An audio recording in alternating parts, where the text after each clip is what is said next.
One to one ஆன்மீக நேயர்களுக்கு வணக்கம். இந்த நிகழ்ச்சியில் நம்ம தொடர்ந்து பல்வேறு சுவையான விஷயங்களை பேசிட்டு வரோம். ஜோதிடத்தில் அடிப்படை விஷயங்கள் சொல்கிறோம், ஆன்மீகத்தில் சில குறிப்பிடத்தகுந்த விஷயங்கள் சொல்கிறோம், அதே மாதிரி அட்வான்ஸான பல விஷயங்களும் நம்ம சொல்லிட்டு வரோம். இந்த வகையில் நாம் இன்றைக்கி என்ன பார்க்க போகிறோம் அப்படின்னு கேட்டிங்கன்னா, பொதுவாக இந்த ராகு காலம், யமகண்டம், குளிகன் இந்த மாதிரி சில நேரங்களை சொல்லி இந்த நேரங்களில் எதுவும் செய்யக்கூடாது அப்படின்னு சொல்லுவாங்க. ஒரு நாளைக்கு 1.5 மணி நேரம் ராகுக்கும் 1.5 மணி நேரம் கேதுக்கும் 1.5 மணி நேரம் குளிகனுக்கும் கொடுத்துருக்காங்க, நீங்கள் எடுத்துக்கோங்க. அதனால் அந்த நேரங்களில் பொதுவாக அந்த மாதிரி காரியங்கள்லாம் என்னென்ன காரியங்கள் செய்யணும், என்னென்ன காரியங்கள் விளக்கணும் அப்படிங்கிறது ரொம்ப முக்கியமான விஷயம். அடுத்து இதையெல்லாம் போக தான் ஒரு நாளும் நல்ல நேரம் அப்படின்னு காலண்டரில் ஒரு 1.5 மணி நேரம் காலையில் நல்ல நேரம், மாலையில் நல்ல நேரம்னு ஒரு நாளைக்கு ஒரு டைமாவது நல்ல நேரம் அப்படின்னு போட்டிருப்பாங்க. இது எல்லாருக்குமே நமக்கு தெரிஞ்ச விஷயங்கள் தான்.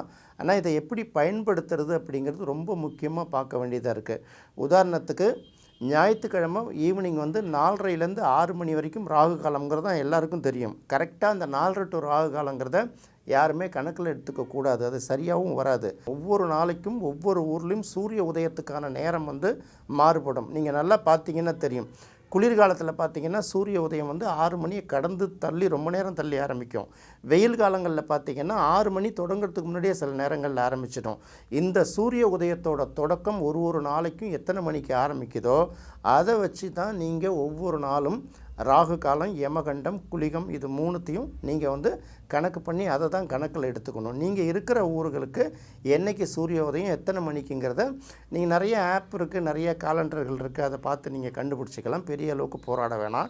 இப்போ இங்கே என்ன சொல்ல வரோம் அப்படின்னு கேட்டிங்கன்னா, இந்த ராகு காலத்தை ஞாபகம் வச்சுக்கிறதுக்கு அந்த காலத்தில் நிறைய பேர் பார்த்திங்கன்னா அந்த சில விஷயங்கள்லாம் பார்த்திங்கன்னா இந்த வருஷங்கள், மாதங்கள் இது எல்லாத்தையும் மனப்பாடமாக சொல்லுவாங்க. அது படிக்காதவங்க, படித்தவங்க கூட அதை உட்காந்து மனப்பாடமாக பார்த்துப்பாங்க.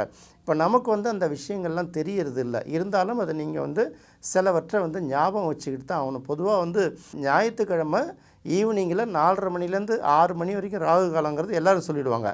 இன்னும் சில பேர் திங்கட்கிழமை காலையில் 7:30 மணிலேருந்து 9 மணி வரைக்கும் ராகு காலங்கிறதையும் தெளிவாக சொல்லிவிடுவாங்க. மற்ற நாட்களில் இந்த ராகு காலம் எப்போ வருதுங்கிறத யாருக்குமே தெரியாது. இதை ஞாபகம் வச்சுக்கிறதுக்காக என்ன பண்ணுறாங்க, நம்ம முன்னோர்கள் சில பாடல்கள் எழுதி வச்சுருக்காங்க. இது நிறைய பேருக்கு தெரியும், இருந்தாலும் பரவாயில்ல. புதுசாக வர்றவங்க அந்த ஐடி படிக்கிற ஸ்டூடெண்ட்டுக்கு, இங்கிலீஷ் மீடியத்திலே படிச்சுட்டு வர ஸ்டூடெண்ட்டுகளுக்காக, அவங்க ஜோதிடத்தில் ஆர்வமாக இருக்காங்கல்ல, அவங்களுக்காக இந்த பாட்டை சொல்லுவோம்.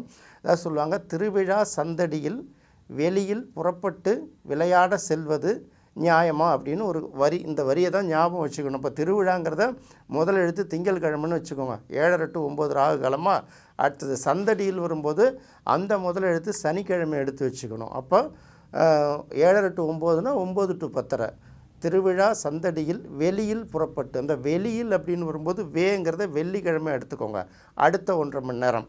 அதுக்கப்புறம் புறப்பட்டுங்கிறது பூவை முதல் எழுத்து எடுத்திங்கன்னா புதன்கிழமை அடுத்த 1.5 மணி நேரம். விளையாட செல்வது நியாயமாங்கிறாங்கல்ல, அப்போ விளையாடன்னு வரும்போது வியாழக்கிழமை அடுத்த 1.5 மணி நேரம்.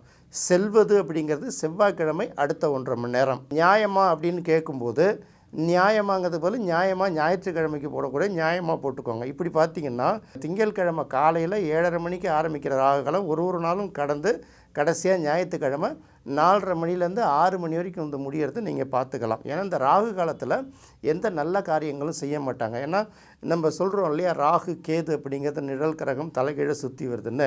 அந்த 1.5 மணி நேரம் அந்த ராகுக்கு ஒரு நாளும் ஆதிக்கமாக கொடுக்கறதுனால அதை ராகு காலம் அப்படின்னு புராண நூல்கள் குறிப்பிடுது.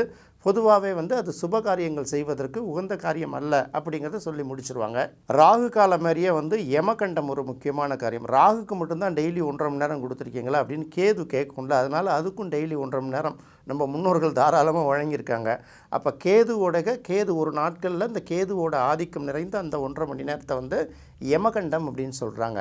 இந்த யமகண்ட நேரத்துலையும் நல்ல காரியங்கள் செய்ய மாட்டாங்க. நல்ல காரியங்கள் பொதுவாக புதுசாக தொடங்குகிற காரியங்களை கூட விளக்கிடுவாங்க.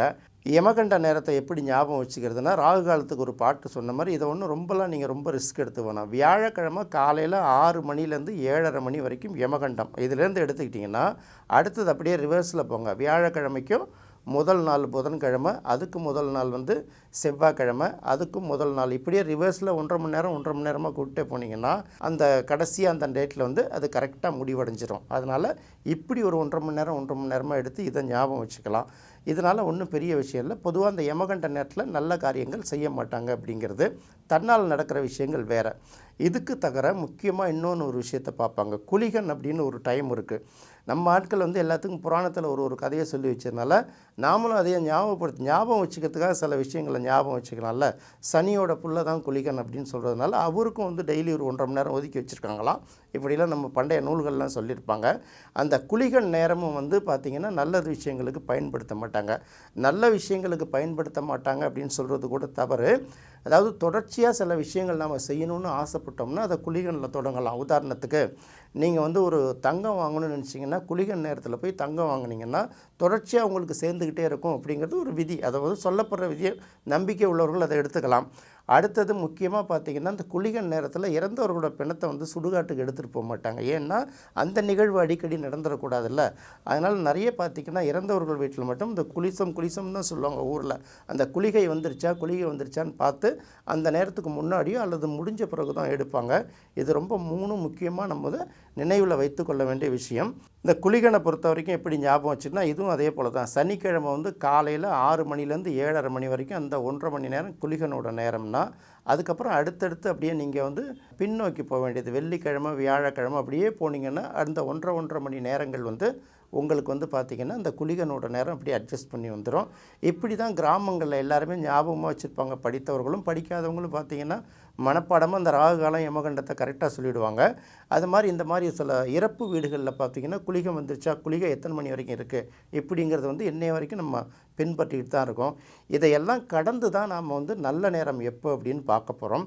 இதுவும் ஒவ்வொரு நாள் காலண்டரில் போட்டிருக்கோம். ஸோ அந்த நல்ல நேரத்தை எப்படி கால்குலேட் பண்ணி ஒரு விஷயத்தை தொடங்கலான்னு வரும்போது உங்கள் ஊரில் அன்னைக்கு சூரிய உதயம் எத்தனை மணி, உதாரணத்துக்கு 6:30க்கு சூரிய உதயம்னா அரை மணி நேரத்தை கழிச்சிட்டு தான் நீங்கள் அந்த கணக்கை எடுத்து ஆகணும். இப்படியெல்லாம் சொல்லப்படுறது தான் ஒரு நல்ல நேரம் அப்படின்னு வரும்போதும் நல்ல காரியம்னு தொடங்கும் போதும் காலண்டரில் உள்ளது டயத்தையோ நம்ம ஆப்பில் உள்ள டயத்தையோ அப்படியே பார்க்காம அதிலே சூரிய உதயம் டைம் போட்டிருப்பாங்க. அந்த டயத்துலேருந்து கூட்டியோ குறைச்சிக்கிட்டோ ஒரு நல்ல காரியங்களை தொடர்றது நல்லதாக இருக்கும். ஏற்கனவே வந்து பஞ்சாங்கம் பார்க்குறது எப்படிங்கிற ஒரு விஷயத்தை லேசாக சொல்லியிருப்போம். அது மாதிரி வந்து உங்களுக்கு எப்போ டைம் கிடைக்குதோ இது வந்து ஒன்றும் பெரிய மேதாவித்தனமான விஷயங்களில் காலாகாலமாக எல்லாம் சொல்லிகிட்ருக்கிற விஷயந்தான். இதை எப்படி எளிமையாக ஞாபகம் வச்சுக்கிறது அப்படிங்கிறத மட்டும்தான் நான் இப்போ உங்களுக்கு சொல்லியிருக்கேன். இன்னும் சொல்லப்போனால் அடிப்படை ஜோதிடம் தெரிஞ்சுக்கணும்னு நினைக்கிறவங்களுக்கும் இது வந்து உண்மையிலே பலனுள்ளதாக இருக்கும்னு நினைக்கிறேன்.